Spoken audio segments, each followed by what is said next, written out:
For fun, the children would play across the hills and ponds, but never the woods. The woods were a place for spirits, some good and some bad. There had been people that went into the woods and never returned. As such, none of the good little boys and girls had ever gone into the woods. But one boy, Xander, was too curious to listen. It wasn't that Xander was a bad boy. He had simply grown tired of staying in the village and wanted to see more of the world.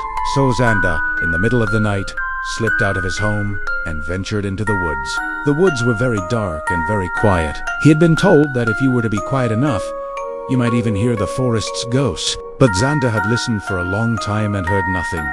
Not even a cricket. The only sound came from the crunch of dead leaves underfoot.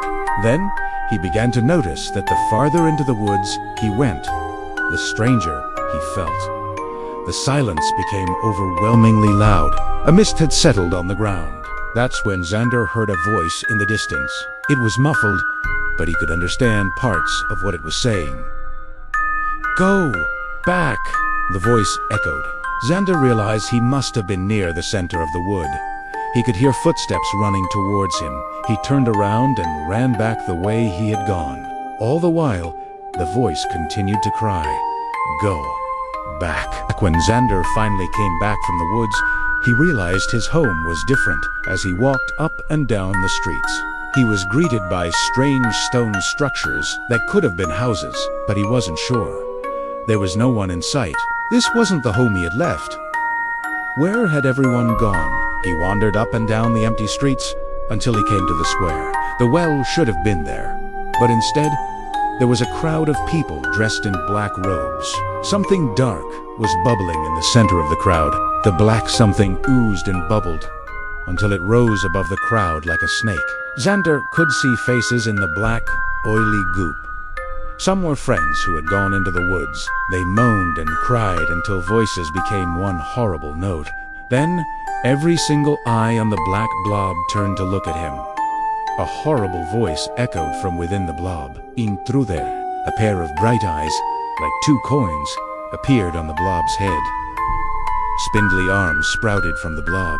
It looked like a centipede now. The crowd turned to look at Xander. "Intruder!" The faces yelled. They screamed as the mass of faces and arms dove towards him. Xander ran. He ran faster than even he thought he could. He made it into the woods and ran inside. All the while, the blob of faces and arms chased him. The voices cried out for him. He could hear someone else walking towards him. At first, he was afraid it was one of the people in the black robes, but then he could see. It was him. "Go back," Xander yelled at himself. His other self started to run back. But even then Xander knew it was of no use anyway. He realized that his other self would run back to a village that was not his own and see strange buildings of stone and a crowd of black-robed people. He would then run from a blob of faces and arms. Xander would fail.